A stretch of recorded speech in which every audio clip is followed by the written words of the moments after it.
There are a vast number of saints. Heaven is full of them. A saint is any person who has died and is now in heaven with God. A canonized saint is a person who the Church officially acknowledges to be in heaven, and a special example for us on earth. In addition to all the canonized saints, there are many other saints, including most probably members of our own families and friends who have gone before us.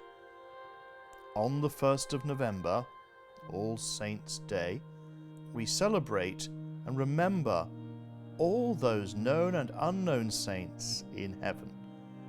The term communion of saints is used to refer collectively to the faithful on earth trying to become saints, united to the souls in purgatory on the way to heaven, and the saints in glory already there. The first thing about the lives of the saints is that each day the Church has a list of saints, and there's lots of books written about the lives of the saints. And we've got a nice little edition published by one of the Oratorian Fathers, where for each day there's a life of the saint and it's described very short and concise, and then there's a discussion of his virtues or her virtues.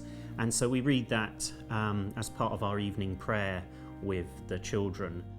We quite like to, I think it's more of an Italian tradition really, to celebrate the saint days of our various children's names. The onomastico in Italy, they say, and it's not so common here, but that's something that we've tried to do. Just the day of our children's saints, we have a little celebration. I say celebration, we have a little cake maybe, and maybe we read a little bit about the saint. A couple of times we got them the little saint statue. The little doll, right? Or yeah. statue, right? Yeah, on their Saint's Day, we got them a statue. And then telling them about the life of their saint name. Well, St. John Paul II encouraged us all that we all need to aspire to holiness. We are all called to holiness. So it's this aspiration to look towards heaven and see the people who've made it before us, and try and imitate what they have done before us. They are our examples, and so we've got a nice blueprint of what we should be doing, coupled with what St. John Paul II has encouraged us to do. Yeah. I mean, we're all called to be saints, and so this is it. It's called to holiness, and so this is what. When we ask our children, what would you like to be when you're older, we don't mind what they say, but really what we're always asking for is we want to be saints. Whether you're a saint as a doctor or a saint as someone who collects refuge, to me it doesn't matter as long as we grow to be saints, the people that God called us to be. To be a saint, it is not necessary to be famous or to perform spectacular deeds. Anyone who follows Jesus faithfully and consistently can be a saint. That is why we are told that we are called to be saints, that is, to be holy. This is called the universal call to holiness.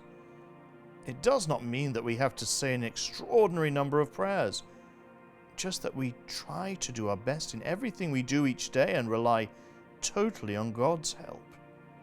When Blessed Mother Teresa of Calcutta was asked what it was like being called a saint, she said, "There is nothing extraordinary about being holy.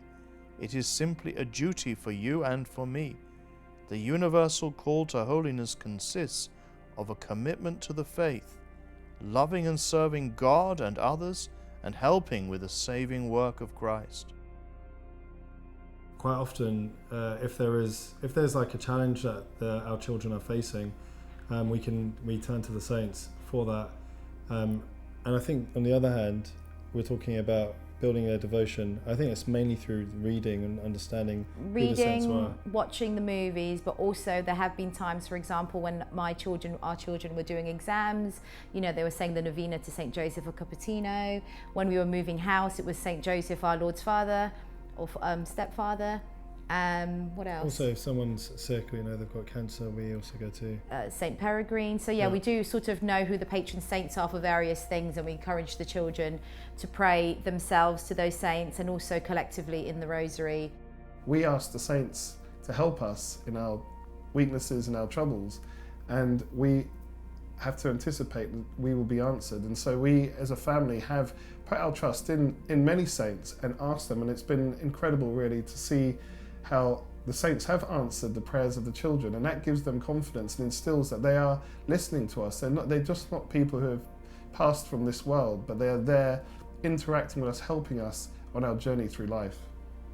Yeah, and in being asked to, look at the saints as examples, they have, displayed heroic patience, love, faith, and they're just the people that we can look to. So, telling our children, look, if you're struggling with patience, perhaps pray to this saint. Or if you're struggling to, be charitable, loving towards your siblings, there is someone in heaven who has done it before you. So these are the friends you can speak to. Saints have feast days, often the day they died and went to heaven. They have these days because it gives us a special opportunity to remember and honour them. Saint Bernard of Clairvaux tells us that whilst the saints do not need our veneration, honouring them is our way of loving those who love us. We can honour saints not only by celebrating their feast days, but by calling on them in prayer and naming our children after them. An early Christian custom, still popular in some Catholic countries today, is to celebrate name days, the feast of the saint after whom you are named. If a child learns to pray regularly to their patron saint, then the feast day will be even more exciting.